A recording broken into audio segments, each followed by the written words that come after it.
nagmi-mix yung oil tapos meron kang warning light. Pero tapos may white smoke na lalabas. White smoke. Apa. Okay, buti na lang hindi white lady. Isa ka sa mga kakilala kong biktima na bumili ka lang ng kotse, libre pa yung sakit ng ulo. Good morning mga ka-handsome. Ito po, for today's video, another public service na naman tayo mga kapatid. Mga ka-handsome. Ito. Okay. Anong year to kapatid? 2015 po. 2015. Ito, welcome natin si Kuya. Anong pangalan mo bossing? Jason po. Jason Manalo. Ikaw yung kausap ko. Alas 9 ng gabi. Ito tawag to, akala niya call center ang handsome mechanic. Alas 9 ng gabi. Anyway, okay naman yun, makapagsilbi tayo. So, Kuya Jason, bakit ka nandito today? Ipapacheck ko po sana yung parang ang tingin ko po, nagmi-mix yung coolant sa oil. Oo, nagmi-mix yung oil tapos meron kang warning light. Pero tapos may white smoke na lalabas. White smoke. Apa. Okay, buti na lang hindi white lady. Sa pinakagusto kong kausap at pinakagusto kong pangalan, ang pangalan nito. Kasi napaka-positive. Hindi siya tumatanggap ng pagkatalo. Ang pangalan niya ay Jason Manalo.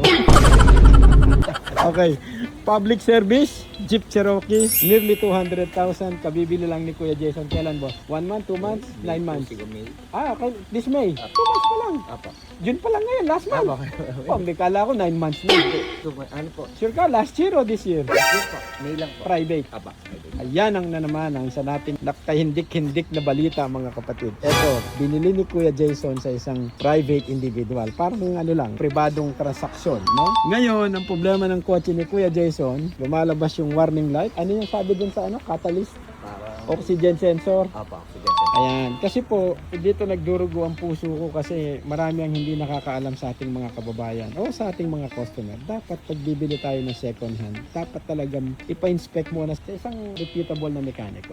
Yung pagkakatiwalaan nyo na mekaniko. Ngayon, ito na ngayon ang dilema natin. Ang complaint ni Kuya Jason, nakita niya ako kagabi sa messenger. Sabi niya may lumalabas na ilaw. Ito kasi, anong size ang motor mo? Parang Diba yung 2.7 yata ito eh. Naku, parang sa ano to, yung sa Land Rover o tsaka Ford. Ano natin dito? Ay, kadalasan dito yung EGR or nababara yung intake manifold.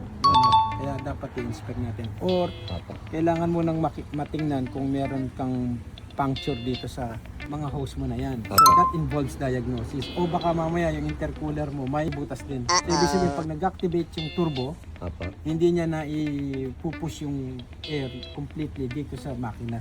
May singaw. Pero dahil sa 200,000 na to, mayroon din akong pakiramdam na yung intake manifold mo, AGR, black na. So, dapat natingnan ng comprehensive. Ngayon, kung susundan lang natin yung hinihingi o yung nakita natin sa scanner, misleading yun. Kasi yun lang ang ibinigay ng scanner, pero consequential damage lang yun. Ibig sabihin, biktima lang yun nung talagang original na salarin. Pero ang pinaka-worry ko dito kay Kuya Jason, ay, ayun may singaw, lakas ng psh, narinig mo, pag-angat ko.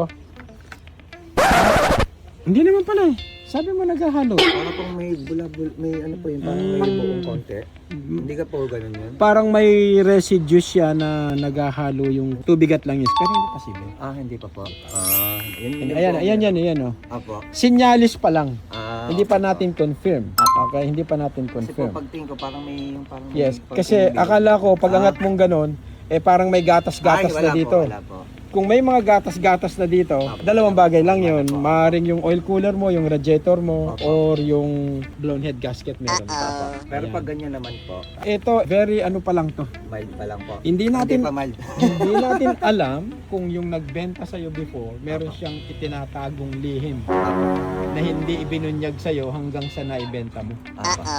Okay? So, isa ka sa mga kakilala kong biktima na bumili ka lang ng kotse, libre pa yung sakit ng ulo. Di ba? Hindi nila sinabi na, Huwag ito naman Jason, sana. pag binili mo to, dapat magbaon ka ng isang karton-karton na Panadol. Di ba? But anyway, ngayon, may sasuggest ko sa iyo, magko-conduct muna tayo ng diagnosis. Apa. Ang diagnosis natin is 150 an hour. It can take 1 hour pinakamabilis, it can take 3 hours, it can take 5 hours, or worse, baka nga meron mekaniko maghapon na nagda-diagnose pa. But I need to be upfront sa'yo. Apa. Okay? At lahat ng bagay ngayon, tumaas na. Ang bumababa na lang ngayon, panty.